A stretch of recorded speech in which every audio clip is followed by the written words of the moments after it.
Hello, and welcome to another episode of Mindset Monday. Today is Monday, September 8th. I paused because I almost forgot that September is here. And I hope you had a wonderful weekend. And I hope today was a very productive one. Or if it was a play day for you, I hope you had a spectacular one. I'm so delighted that you have joined us on another episode or another series of abundance. And this series, as we continue, we started last week, abundance in love. Love. Love makes the world go round. Abundance in love. So we have a wonderful gentleman who will be sharing with us his view and how he has traversed, how he has gone through the many different journeys, the terrains, and still is showing up with abundance of love. He is none other than Kevin Bunch.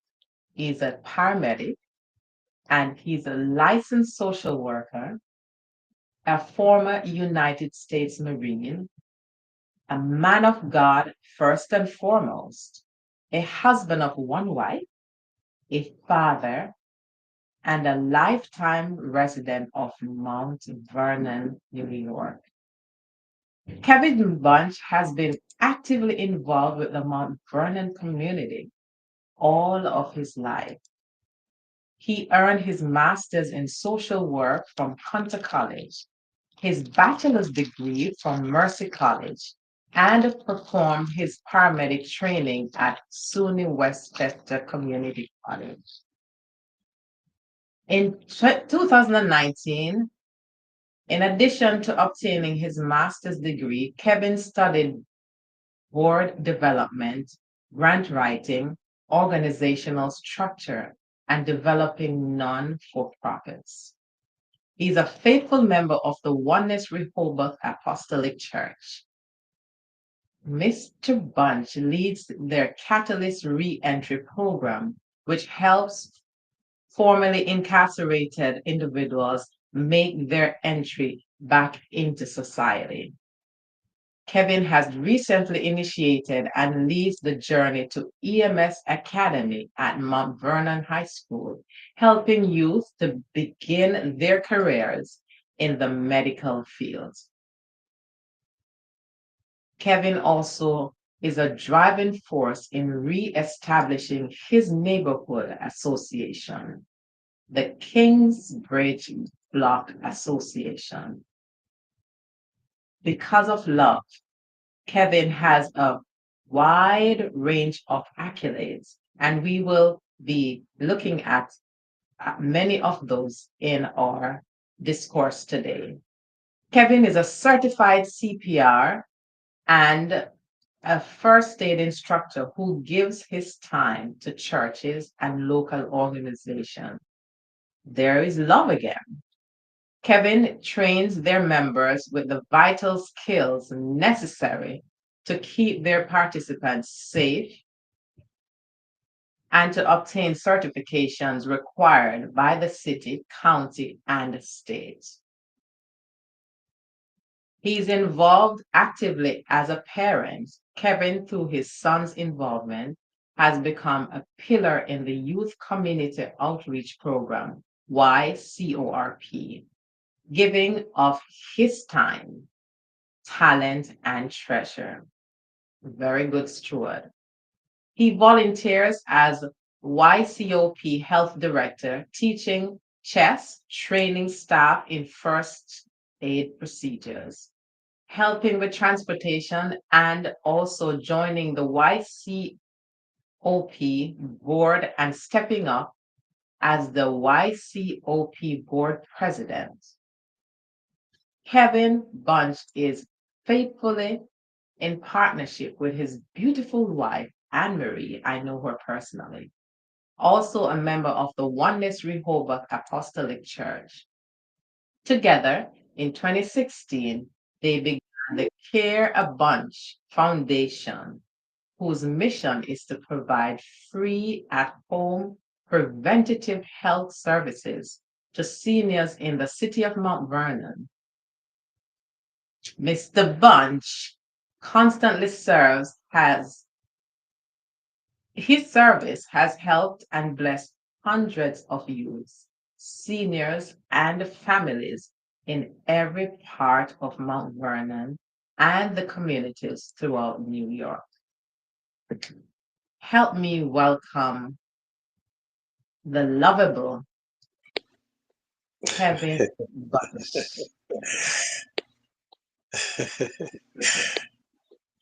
Blessings, Hey, Lady Miriam. it's so great to have you here with us today. It's a blessing and a pleasure to be on Mindset Monday. Thank Yes, you. yes. I've been called a lot of things. I've never been called lovable. So that the So lovable brother Kevin Bunch, I like that. Thank you. this is a new one because it's abundance in love, and I see so many of things that you have that we have shared in your bio. It's all around love. So it's lovable, Sir Kevin Bunch, or lovable King Kevin Bunch. Thank you. So, as we are in abundance in love, why don't you Mhm. share with us from your perspective what is love and what is really abundance in love? So, we have the biblical definition of love, right? Love is kind, love is patient, right? Love doesn't boast. Love isn't jealous. But love is coming from a man, a Christian man, a family man, uh, a man who loves my community. Um, Love is pretty much just reaching out to others, right? Regardless if you know them or not, regardless if they're related to you, and providing help, assistance, services, tenderness, um, any kind of support you can give another fellow human being. That's love. Um, and I think with me is and it's strange for me that I've gravitated, I think, all of my adult life towards things, right, that advance other people, right. So I did 25 years as a paramedic, right, responding to people in need, helping them, right? And then over the last few years, since I got went back to school and got my master's in social work to become a licensed social work, is to connect people to services, connect people that might need help, right? If it's a domestic violence victim, a homeless person, a homeless family, people are living with. We don't say suffer from. We say people who live with mental health issues, Mhm. right? Connecting them to services. Uh, you know, people that are hungry, connecting them to food pantries and other, you know, alternate sources of the ways to help themselves, right? So to me, I guess that's my way of showing love, So right? it, What could be, go ahead. no, continue. I don't want to cut your So, chain of thought. so I think what's more loving than to help those who can't help themselves, right? Do unto others as you would have them do to you, right? If you were hungry, would you want someone to feed you, right? Most definitely, If you were sick, wouldn't you want somebody to help you, right? If definitely. you're going through something mentally, physically, right? So that's my definition of love, and I'm blessed that I was able to bridge the you know, helping people in a physical way as a paramedic. So now as a social worker, I'm I'm helping them, you know, when it comes to connecting them to services, right? Mental health, feeding them, providing them with shelter, right? So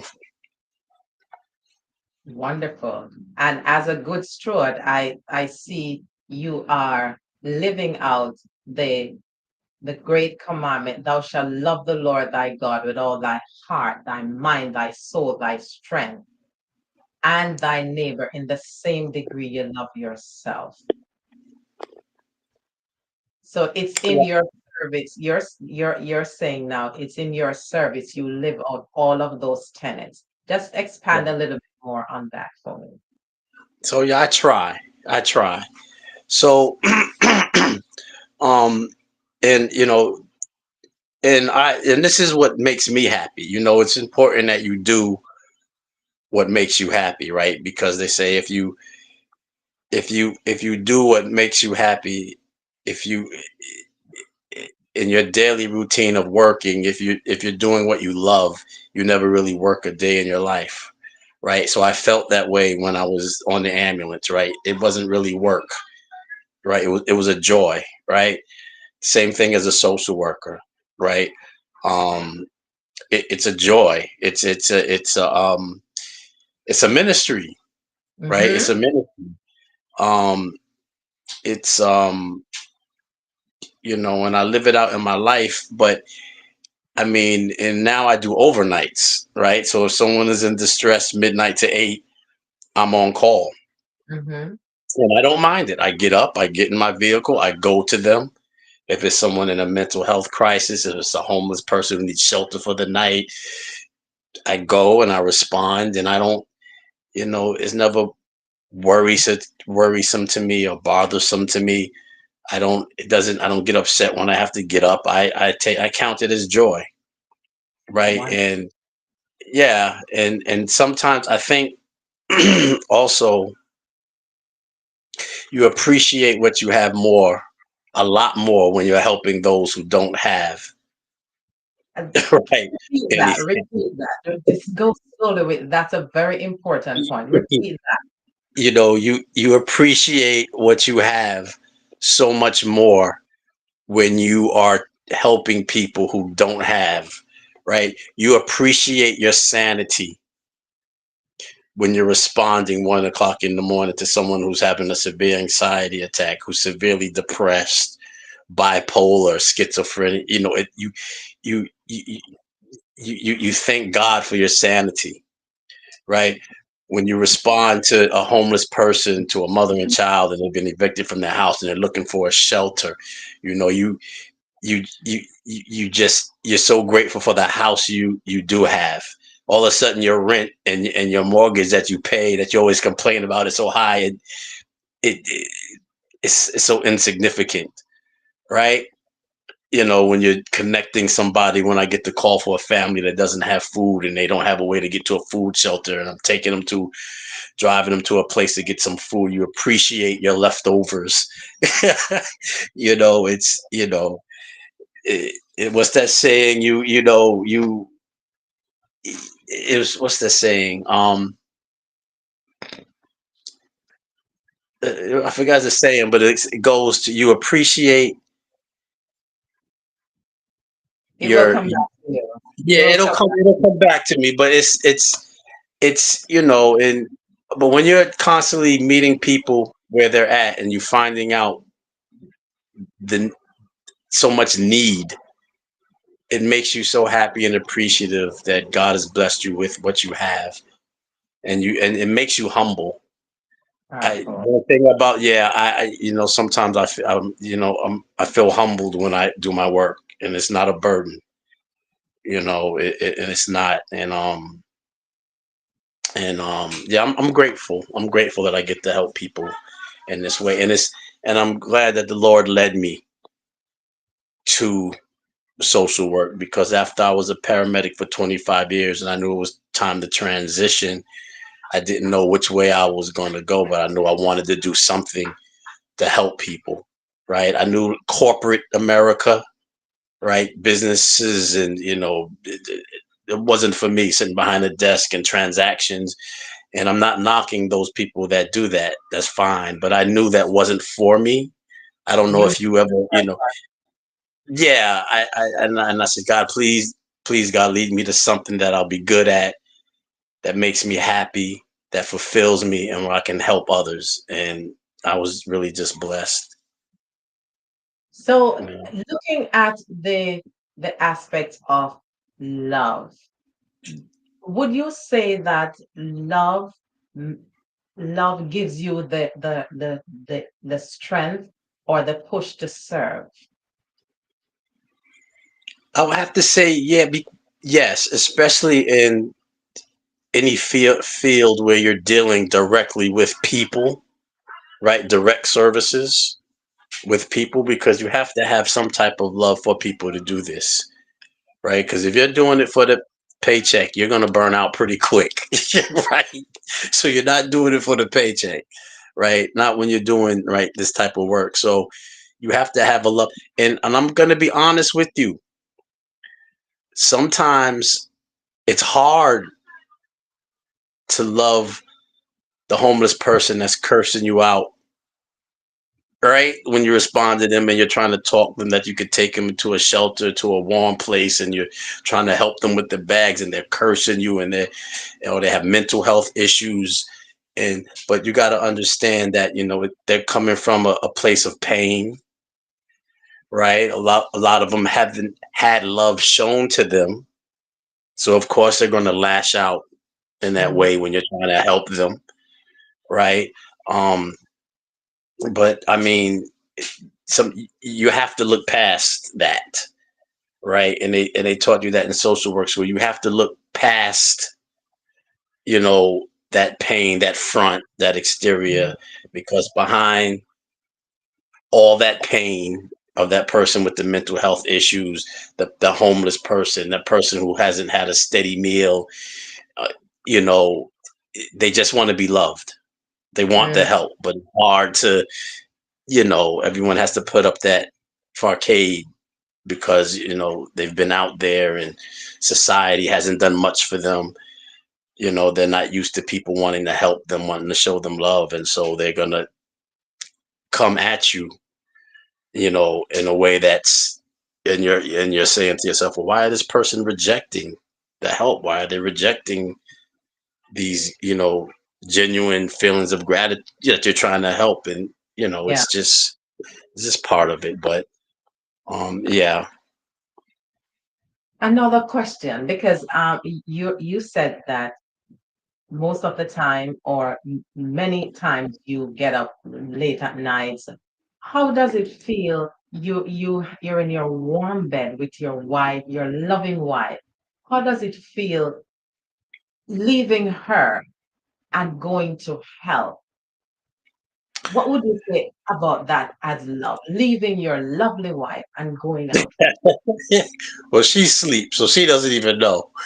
Sometimes I'll go out, right, one or two times a night, and she'll wake up in the morning and she's like, "Oh, you had some calls? I didn't even know." I said, "Yeah, honey, I went out twice." Right?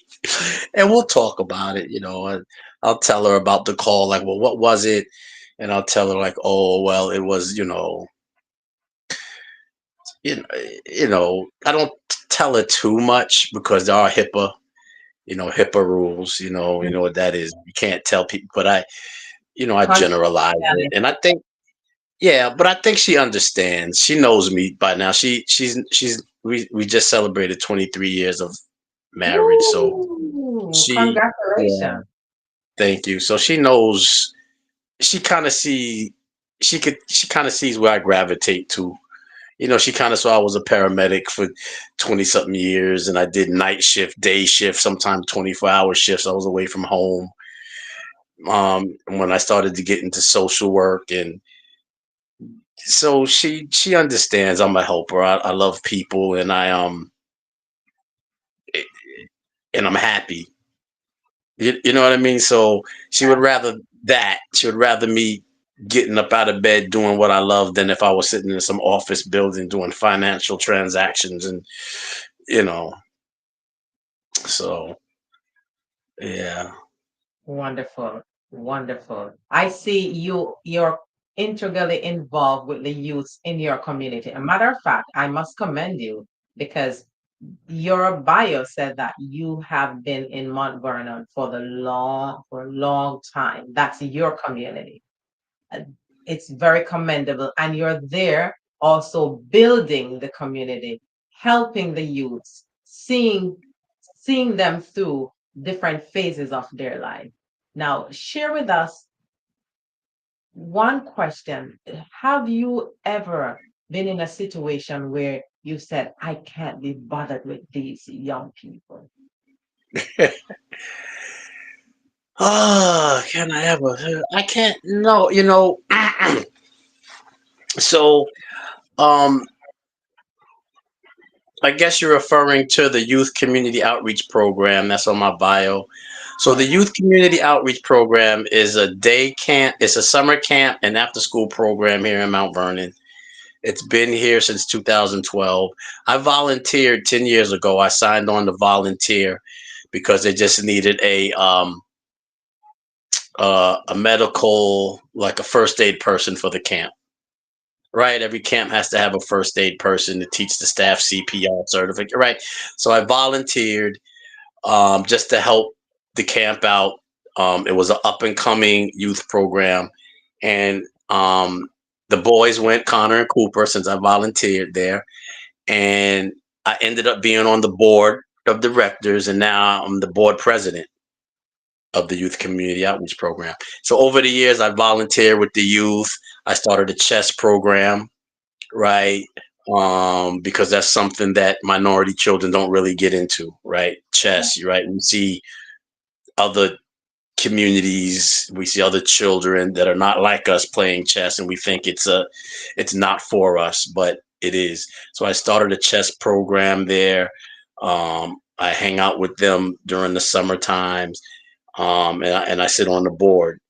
So, and our age group is youth from ages 5 to 12, Okay. and Very youth, formative. yeah, and youth are challenging, right? They come with their own issues and idiosyncrasies, and it's weird over the years. You watch these children because some of them come in when they're 5 or 6 years old, and they come back every year till they Mhm. I think they age out at 12. So I've had these kids since they were 6 years old, and every year I see them grow, I see them mature from elementary school, first graders to going into junior high.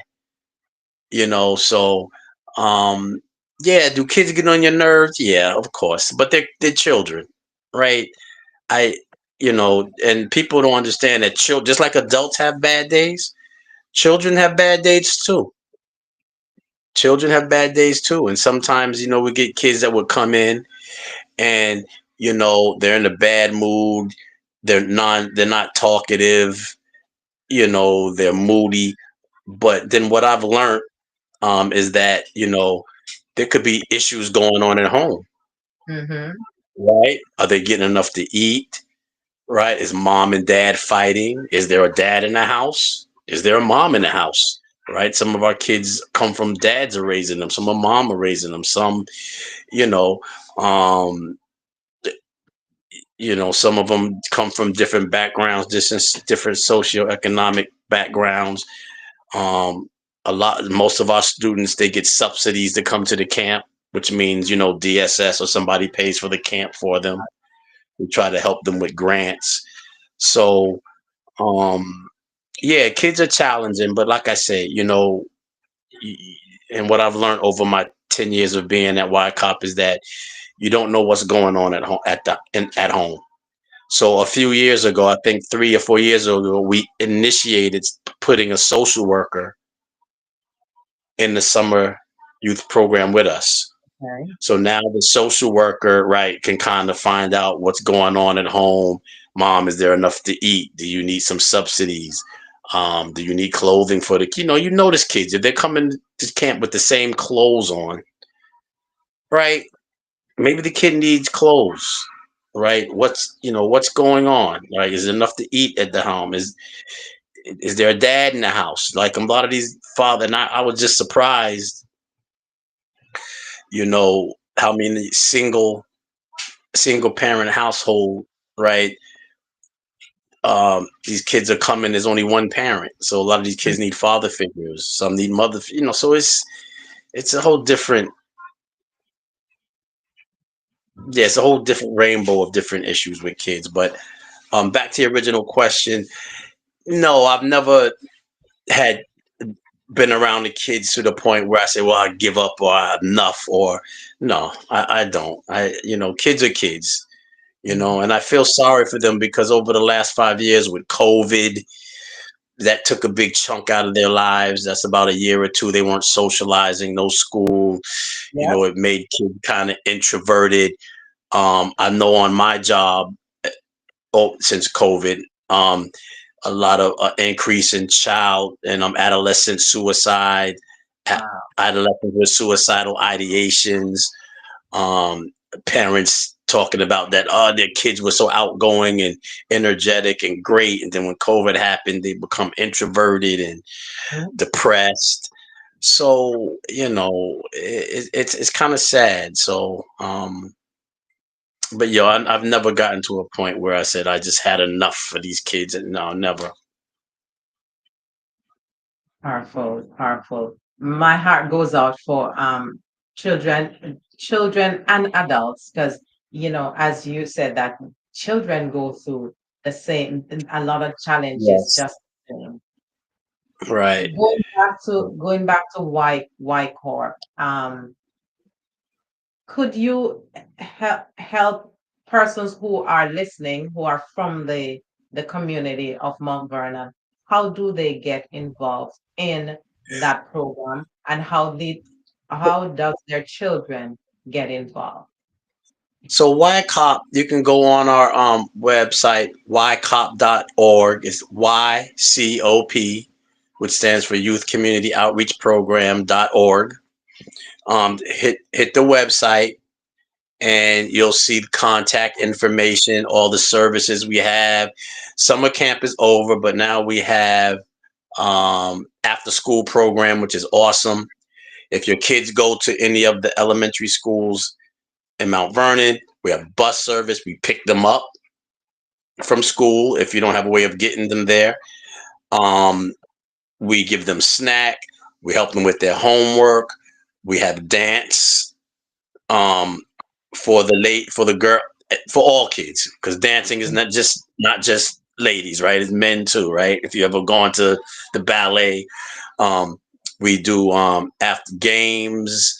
We have a social worker on staff if they want to assess their needs. The camp takes place at matter of fact, Lady Miriam, it's on Yes. Lincoln Avenue across the street from our church, our new church.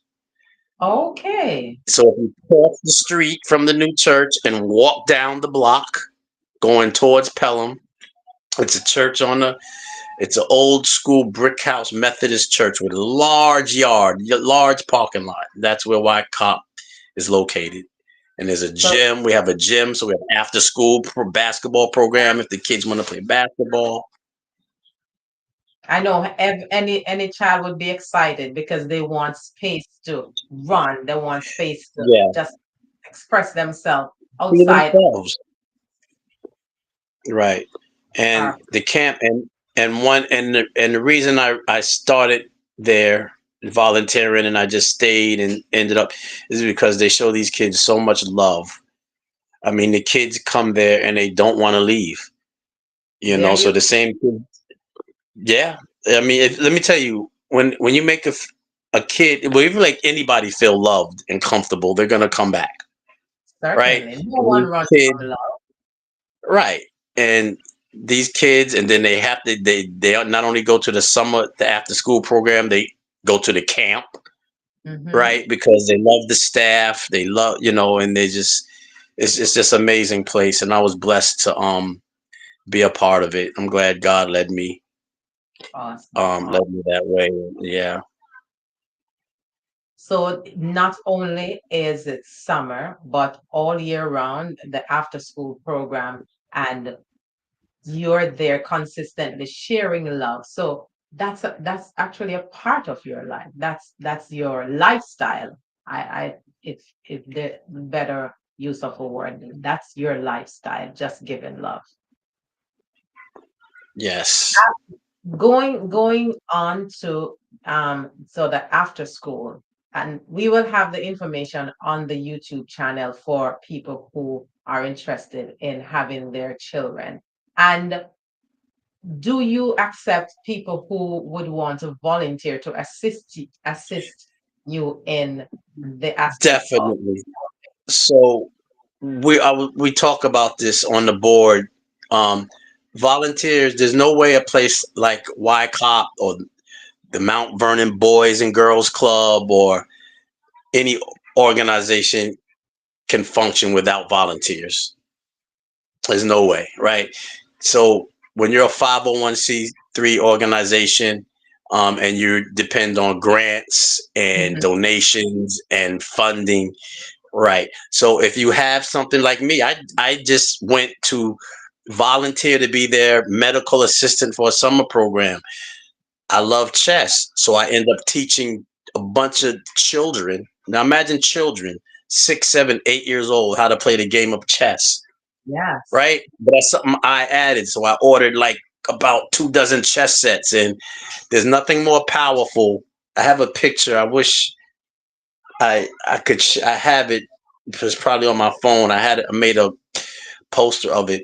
Of, I think it's 22 children, and we're in the room in church, one of the big banquet halls in church, and they're just playing chess. They're at a table with chess sets, and they're just playing chess. There's no phones. A They're matter not of fact, watching video. They're just quietly playing chess, wow. thinking, using their mind. And it's like, and it's so quiet. There's no videos and no YouTube and no SpongeBob SquarePants, whatever the stuff they're just, kids of color playing chess. So it And helps them it's to just focus. You can actually pull it up on, if you look to the bottom of the screen, you see share screen, and you could actually show that picture to just let people see how children can concentrate playing chess. all right. I'm not the most technically savvy person, and I don't want to make a mistake and So log, but um and I don't want to mess up the you can connection. text it to my The tech. tech guy, yeah. If I was thinking about it, I would have had some pictures prepared. You can Um, text it to him, and he can upload it while oh, we're having our discourse. okay, and yeah, so it's pretty powerful. It's pretty powerful, and for the after school program, we do, if you're low or moderate income, we do, um we can connect you to social service, and a lot of times parents don't know that DSS social service will pay Mm-hmm. for these programs for your kids. We also have grants, you know, that'll pay. And also, I mean, sometimes when parents can't afford it, even though we don't let it known, but we have taken and just let them come for free. Hey, your kid needs a place to go after school, to do the homework, to get a snack, to be around um positive individuals who love children, who love your kids. Yeah, we even, sponsor some kids for free. But yeah, Wonderful. long story short, to answer your question, we do take volunteers. Um, but of course, we would have to do a background check. We got to check it, your New York State background and then Yeah, national background. As long as you pass that and you have something positive to add to our programs or that you want to share with the children, of course, we take wonderful. violin. We have a question. Theda King is asking, what is the age group of the children or for the children? So the summer camp, we have the 5 to 6 year olds. So they're all named after birds, right? So the 5 and 6 year olds are the sparrows. Then Mm-hmm. we have the 6 to 8 year olds. Those are the red robins, Mm-hmm. right? Then we have the 9 and 10 year olds. Those are the blue jays. And then the Okay. teenagers that are 12 to 13 or 11 to 13, those are the golden eagles. So Okay. we break them up in groups, right? Mm-hmm. Because we don't let 6 year olds, 5 year olds play with 12 year olds, right? We don't. So we kind of have different groups in the summer camp. The after school program, we also break them up, but it's pretty much, you know, three main groups. The 5 to the 7 year olds, the 8 to the 9 year olds, then the 11 to the 12 year olds, right? But pretty much 5 to 12 is the range group that we facilitate. Okay. That's a powerful thing. So, viewers, if you know of any parent who need assistance with their children during, that lives in the Mount Vernon area, don't be afraid. Give them the information so their children will be in a positive environment because the mindset is everything. As the scripture talks about, I think it's in Romans, talk about the be transformed by the renewing of your mind. And if you have people that are in a positive setting, this will help to enhance the growth of your children. Powerful. You're doing a wonderful job. Thank you. Now share with us a little bit about the Care a Bunch. So the Cara Bunch Foundation that me and my wife started. So about 2015, my mother had a stroke. She lived in one of the senior buildings. Now, people don't know what senior buildings are. We have about 10 of them in Mount Vernon. They're senior subsidized buildings for seniors, like Mm-hmm. reduced rent. And um, they're for seniors. There's usually one bedroom. And usually, well, not usually, it's all for seniors. Mm-hmm. So when she had a stroke, after she was released from rehab, um, I had to move in with her because she had someone had to cook the meals, Mm-hmm. someone had to bathe her, someone had to. She was in a wheelchair, so she had to be fed, right, and her food had to be strained, and so I wasn't a social worker yet. I was still a paramedic, Mm-hmm. and people think, well, when your family member has a stroke, they have a stroke, they go to rehab or whatever, they go home and you get a home health aide. And not really, right? There's a process. Mm-hmm. Paperwork has to be filed. If that person doesn't have Medicare, Medicaid, or a lot of money, then they have to do an application, and it takes 90 days, and then you might get a home health aide. But depending on how depleted or how physically handicapped that person is, your home health aide might be for 4 hours a day, 8 hours a day. So pretty much when my mom came out, you know, I'm the only sibling. There was nobody else. There's no husband or nobody. So I had to move in. Mm-hmm. So I became her home health aide, right? Until however many days it took for the application to come in. So by staying in her senior building, I worked all the overnight shifts as a paramedic. I changed my schedule, and from 8 o'clock in the morning to 11, I was her home health aide, right? And so living in the senior building, I brought a futon and moved in there. So living in the senior building, every senior building has a community room, Right. and that's where the seniors do their bingo, their potluck dinners, their movie nights. That's their fellowship hall. Um, when the politicians want to come talk to them, that's where they meet. Sometime if there's a senior, they have one of them have a birthday, they part. That's where they have the Yeah. parties at. So I would bring my mother down for different events, and because she was in a wheelchair, and after a while, the seniors would see I was always dressed in uniform because I was either going to or coming from work, and they felt comfortable with me, and so I would do stuff like take their blood pressure, Mhm. you know, pick up their medication for them from things like that. And they were very, very grateful. And then I said, you know, a lot of them were taking their meds wrong. They were like, "Hey, Kevin, this medicine." I was like, "Well, Mr. Johnson, it says you're supposed to take, two pills 3 times a day." "Oh, I've been taking 3 pills once a day," and things like that, right? And so, and I'm like, well, who picks up you guys' medicine? Well, if Miss Johnson goes to the CVS, we ask her to pick all our. You're right. So sometimes these people had nobody to pick up their medicine. They were taking their medicine wrong.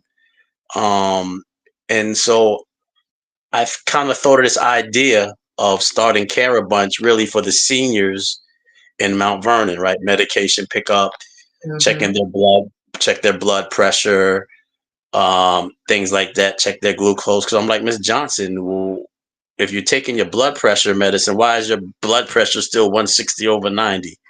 "Well, I don't know, baby. I don't know. I take my medicine." "Well, Miss Johnson, looks like you're taking your medicine wrong. You're supposed to take this pill before this and this, but and they don't." And so I thought of this thing of going into the senior buildings, right? Providing free screenings, blood pressure, glucose, was checking their blood sugar, picking up their medicine. Um, I started a petition to get CVS to start delivering medicines, right? Mhm. Because you go to CVS, they make a lot of money off of our communities, but they at that time they didn't have medication drop off. But Right. since then, now they do. They didn't Wonderful. have it back when I right. So it's not because of my petition. I started the petition, maybe I got 3 or 4 sheets in, and then they Mhm. instituted it. But I guess someone had the same idea I had and said, "Hey, you need to deliver these meds to these seniors. Some of them don't have a way to get to you. Right. They're 80, 90 years old, and not only do you need to drop them off, you need to tell them when the person that drops them off, "Hey, Miss Johnson, this is the way you take the med. You take 2 in the morning, 2 at night." Right. And so doing things like that. And then I also thought about the idea of uh, getting a lawyer to come in for free and Mhm. teaching them about their Medicaid, Medicare rights, healthcare proxies. A lot of minority seniors don't have wills, Right. healthcare proxy, things like that. And so the goal of Care Bunch is I would go to the different senior buildings, set up in their community rooms, right? And have a lawyer come and connect them to these services as well as take their blood pressure, check, make sure they're taking their medicine right, things like that. So that was the goal of Care Bunch. It since then has kind of morphed into different things. So now me and my wife, if there's somebody doing an event and they need first aid there, like the Big Brothers Big Sisters event every year. You're right. They have Mhm. 200 kids. So I do the Right. first aid for them. We have the oxygen, our bandages, our bags, our Carabun shirts, and we go there and we, provide first aid services for them because they can't afford an ambulance. They get an ambulance to go sit at an event for 3 hours would be like, you know. So we do things like that. So the whole premise of the Care Bunch is just that do something, provide medical attention and medical awareness to seniors, provide first aid for events, things like that. Powerful. Right. Care a bunch. Started So from assisting with your mother, and look at where it blossoms. So that's abundance in love. Continue. Yeah. And so, and if anybody wants to go on the website, is careabunch.net. So So is it's it one word. Care, care? CareABunch.net. Okay. Okay. Careabunch.net. Yes. And with Care a Bunch also, you're also looking for volunteers who can assist in. Right. At one time we were.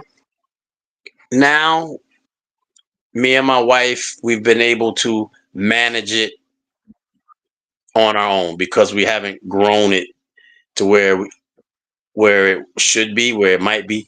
In the future, though, we probably will. We most probably will be needing volunteers, but when that time comes, we'll reach out. We'll definitely have it on the website.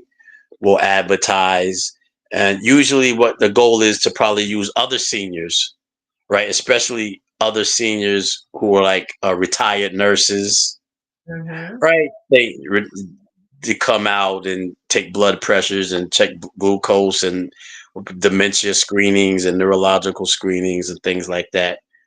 But in time, we probably will need volunteers. Okay. It's a good idea though to have a bank. So if persons are willing to volunteer, you could prepare that bank right now. So when you need persons, you would have a bank to actually pull from. Just like Oh, when right. when Yeah. we give blood every year. I normally give blood 4 times a year. So it's like they depend on the whatever blood type that's out there. They will call in constantly. We need this blood type. We need this. So Yeah. having a bank, it's good. So when you're ready for that, them you can actually call on. Sister Miriam, you get blood 4 times a year? Yes. That's a lot. Usually they come to the controller's office. I really don't drive anywhere to give blood. They would need to be on that building because I don't want to walk too far after giving blood. So yes, I do give blood 4 times a year. For the last 2 years, I haven't because of the challenges that I've gone through. I don't have enough to give because I'd lost I'd lost maybe about 20 pounds. So I did not have that weight to actually Right. give. So other than the 2 years that I went through all of those challenges, every single year I normally give blood 4 times a year. Okay. I used to give. I used to, and then it got kind of because I'm O negative, and that's the universal giver. So Mhm. they really need because O negative, anybody can take O negative blood, and yeah, they would call every 45 days. I think that was the Yes, yes. yeah, 45 every 45 days, and then I had stopped. But that's awesome. Whatever I can give, you give your time, your talent, whatever there is, you can, but not at the expense of your wellness, but Right. it's to give. It's love. It is love. It is love. Okay. Theda said, very important service provided by Care a Bunch. She said, abundance in love is certainly spreading love to the senior community. Well done, Kevin and your wife. Oh, thank you. She sounds like a future volunteer. You never know. You Let me never get know. her name. It could be a future volunteer and also using her influence in getting you volunteer. So Yeah. this is a very good thing. Sharing what you are doing, caring, and in caring, you have others wanting to care with you. And it all boils down to love. So love allows you, or love propels you to serve. And this is all a matter of giving what you have, giving what you were given, because as the scripture talks about, we really don't own anything. We are just stewards, and you're being a very good steward of what God has given you. Amen. Thank you. Thank you. Yeah, it's hard to have, people don't have a steward mentality though. We're born to, be owners, right? That's the way we're taught. This is mine. This is my car, my house, my money, my job, my time, right? Until somebody takes away your job, your car, your money, right?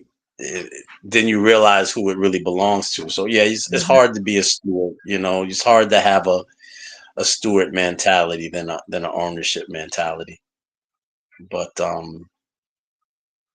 yeah, that's a mindset that Definitely. Looking back at your many years doing CPR, I know that whenever there are community events, you're there assisting and also allowing persons to be certified and recertified. hmm Are you still in the are you still doing that, and are you yeah, still doing that service? And how can people who are interested in being certified or being recertified in the Mount Vernon area? right. So yes, I still am a licensed paramedic, even though I got my social work license. I never gave that up. I still teach CPR certification, first aid certification.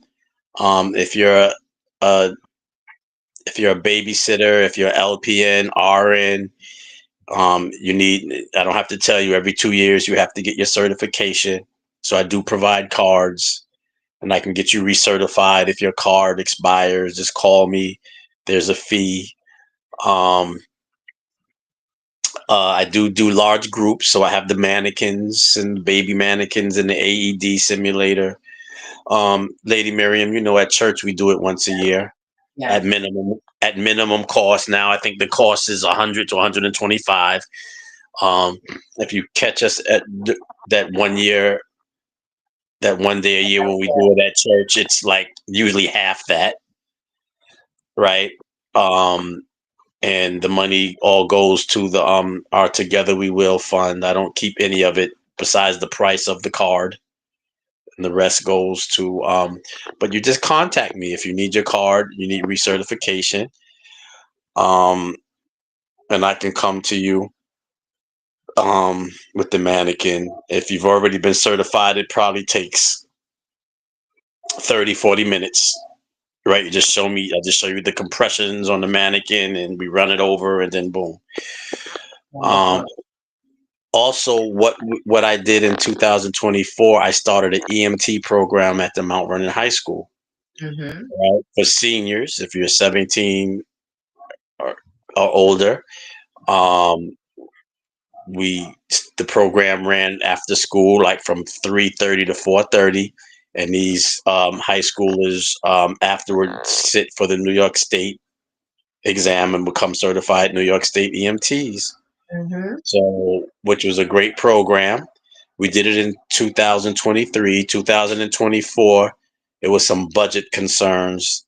They didn't pick it up, but I'm proud to say that the high school and the school board picked it up again, and we'll be starting this October at the Mount Vernon Powerful. High School, the EMT program, and to get these kids. So imagine being coming out of high school and making $50,000, $60,000, right? Maybe to some of us that's not a lot of money, but to a high schooler, imagine Hmm. coming out of high school making that, Hmm. and then that could maybe lead to you becoming a paramedic, a nurse, or what have you. So So, going back to the CPR, you said it's for LPNs and nurses, but just for people who yeah, are wants to be aware of how right. to assist until until Right. emergency come. Just expand a little bit more on. So right. So I think, and I have taught parents, right, newborn parents, like they want to know how to do CPR, what to do if their baby choke, if their child choke, the Heimlich maneuver. So all of that is included in the CPR class, right? And I think, me personally, I think everybody who has a child, right? If it's a newborn, it's your grandchild, your child, should know how to do CPR and should know how to do the Heimlich maneuver. And if you don't know what the Heimlich maneuver is, that's a maneuver or a technique that you use when someone is choking, Okay. right? Children choke all the time, right? Chicken bones, grapes, things like that. And, you know, parents panic and they do things like pat the kid on the back and they don't know what to do. But there's a No, pat technique, or slap. right? And, you know, and I think everyone should know how to flip the baby upside down, how to do the abdominal thrust, the back blows to dislodge. And if it doesn't dislodge, if it doesn't come out and the baby stops breathing, what do you do? Right? Ooh, you So do. these things could save your child's life, or at least keep them alive long enough for those 8 to 10 minutes till EMS arrives, Right.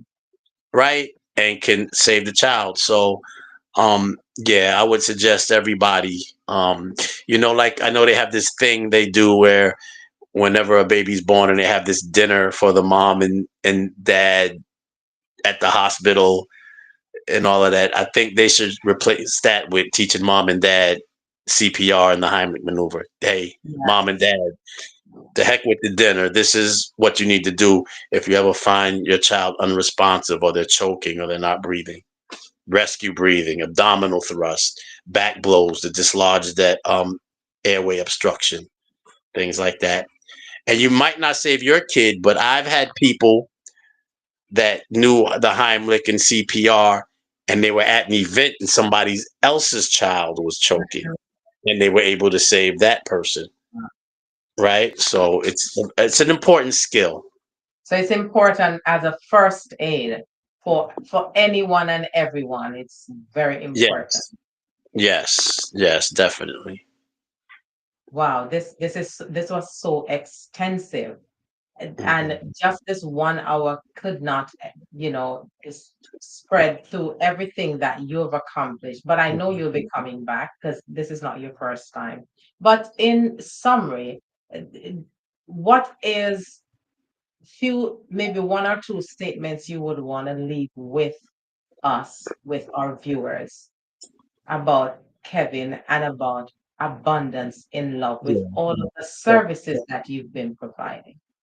So, when and this goes for everybody out there, people, whenever you say love, people, think of that romantic, right, type of love. But is and love is pretty much sharing whatever you have to give to somebody else to advance their life, right? To help them, to give them a step up when they're feeling low, to assist them in any way that you can with what you have, right? If it's your resources, your time, a skill that you have, that's love. Mm. That's love, right? People, you think love is not always candies and flowers and romantic overtures. Love is just doing for others as you would have them do to you, you know, providing something to somebody that they don't have that you have. That's a way of showing love, right? Um, I think if everybody did a little bit more for everybody else, the world would be a better place. Not a lot, just a little bit. Do a little bit something for somebody, right? And the world would be a better place. So at least that's what I believe. I don't know, Sister Miriam. What do you think? That's true. That is so true. As going back to what the word of God says in our wisdom literature in the Bible. When you love with everything you have, and you love God first. Then once you love God, and in your love, in your giving love, it will make the world a better place. Kevin, I thank you so much for being here, for sharing your love with community, sharing your love with whatever you have been given by God. Viewers, thank you so much. And I hope you have learned something or be reminded of how just to love, just to give love. Thank you so much. And until next week, we appreciate your viewing and sharing another episode of Mindset Monday.